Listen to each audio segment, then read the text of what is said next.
J'ai brandi un drapeau palestinien jeudi dernier au Stade de France lors du match contre Israël parce que je considérais que l'inaction de la France vis-à-vis de ce qui se passe à Gaza me pose question en tant que citoyen.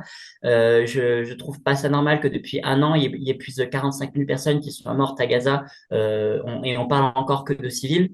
Et 45 000 morts civils depuis un an, c'est intolérable pour un pays qui est censé être le pays des droits de l'homme. J'ai fait ça pour alerter pour moi la population française et aussi un message vis-à-vis du gouvernement qui aussi, par l'interdiction du port du drapeau palestinien, a limité le droit à l'expression. Moi, en tant que citoyen, je trouve pas ça normal qu'on me limite dans ce que je puis dire ou pas dire. Pourquoi je pourrais pas dire dans un stade ce que je peux dire en sortant du stade dans la rue? Je ne comprends pas pourquoi je ne pourrais pas faire ça dans un stade. Un stade, c'est un lieu public comme un autre, et encore plus lorsqu'on reçoit Israël et que dans la tribune de presse, il y a deux anciens présidents de la République et le président actuel et des anciens ministres, députés, etc. Donc le match était clairement politique. Moi, je ne considérais pas ça normal qu'on m'interdise d'exprimer une position qui se veut être une position de paix. C'était important de faire ça, comme je le dis, parce qu'en fait, aller au stade sans faire une action, pour moi, aurait été contre mes valeurs, parce que pour moi, ça aurait été presque cautionner ce qui peut se passer à Gaza et au Liban.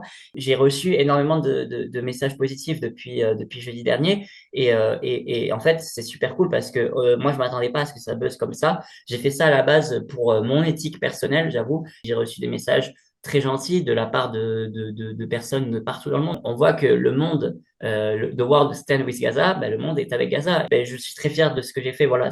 Après, bien sûr, il y a eu les accusations d'antisémitisme, etc.